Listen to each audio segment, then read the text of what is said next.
Live from Fargo and serving you on TV, online, and on the go. This is Valley News Live at noon. Hi, everyone, and thank you so much for joining us on this Friday afternoon. I'm Kyle Bosch. The North Dakota Highway Patrol says the driver of a motorcycle was killed in a crash on I-94 last night. The crash happened just before 10 on eastbound I-94, just west of West Fargo near the Kindred exit. Investigators say the motorcycle rear-ended a car and then was hit by a third vehicle. Troopers have not yet released the name of the person killed. They expect to do that sometime tomorrow. Well, too much lint in a clothes dryer is being blamed for a Grand Forks house fire. Crews responded to 1017 Cherry Street about 7 last night. Clothes dryer on the main floor had caught on fire. The main floor of the home, along with the basement, received heavy smoke and fire damage. The family, however, was able to get out safely.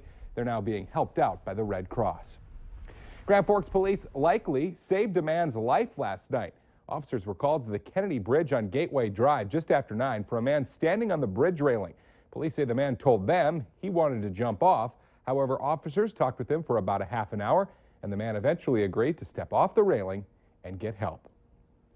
In our schemes and ripoffs, someone has been trying to impersonate the chief deputy in Cass County.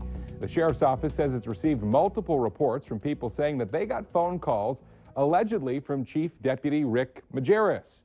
Each person was told that there is a warrant out for their arrest for failing to appear for jury duty.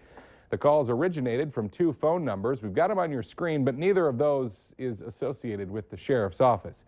If you do get one of these calls, you are asked to call the Cass County Sheriff's Office at their real phone number, 241-5800.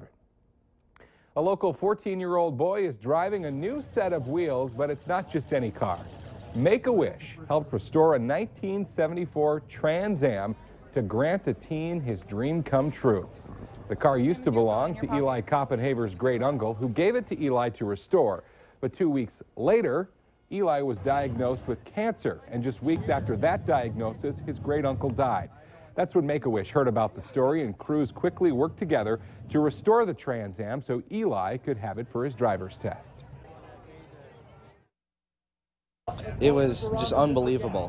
It's just amazing. The guys at Midwest really did an amazing job with it, and it's just unbelievable.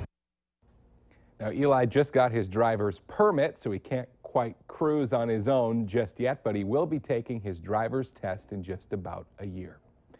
The family of an NDSU student who was murdered last year has started a foundation, and its first event is tomorrow in his hometown. The body of 18-year-old Sartell, Minnesota native Tom Bierson was found 3 days after he went missing in North Fargo last fall. Police are still searching for his killer.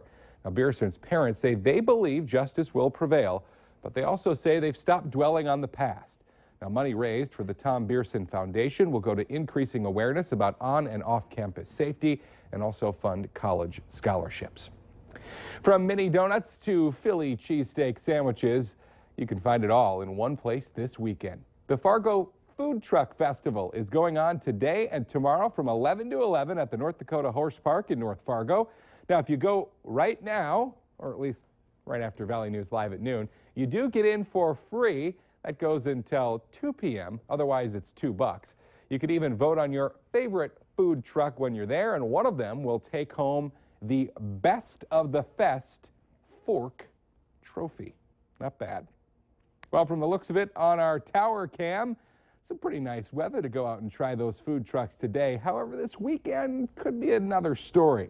Let's check in with meteorologist Mick Kerr, who has a first look at our Friday afternoon forecast. Thank you, Kyle. And yes, remember last weekend, we had some big heat in the early part of the weekend and 60s, low 60s by the end of the weekend. So we could have somewhat of a repeat performance, although not quite as intense this weekend. It is going to be warm today, but the smoky haze that is up there will limit the amount of heating that we could otherwise get. A lot of North Dakota is under the smoky haze from the big wildfires out in the Pacific Northwest. Ahead of that, between that fire and us, is a lot of red flag warning.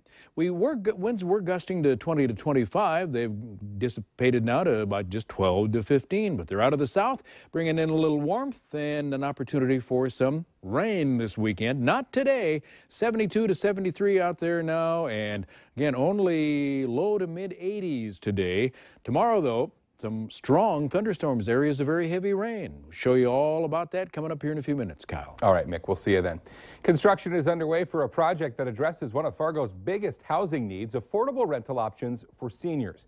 North Sky Apartments will be the third phase of a project by Beyond Shelter and the North Dakota Housing Finance Agency.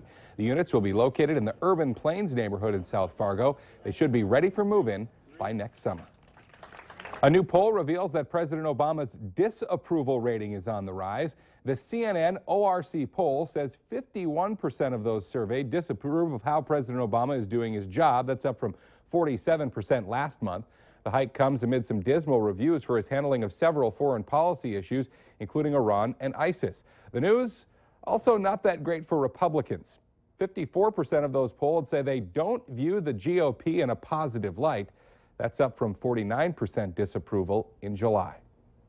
One of the nation's busiest airports is working to make the wait in security check lines at least a little less frustrating by tracking how passengers are moving through the terminal.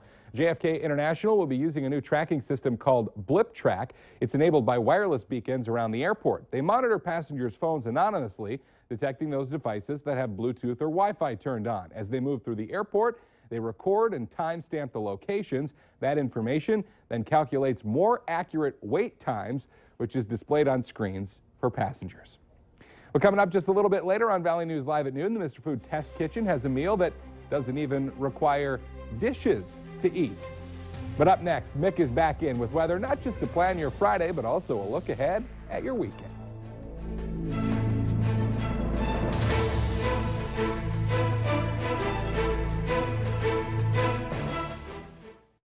You're watching Valley News Live on TV, online, and on the go.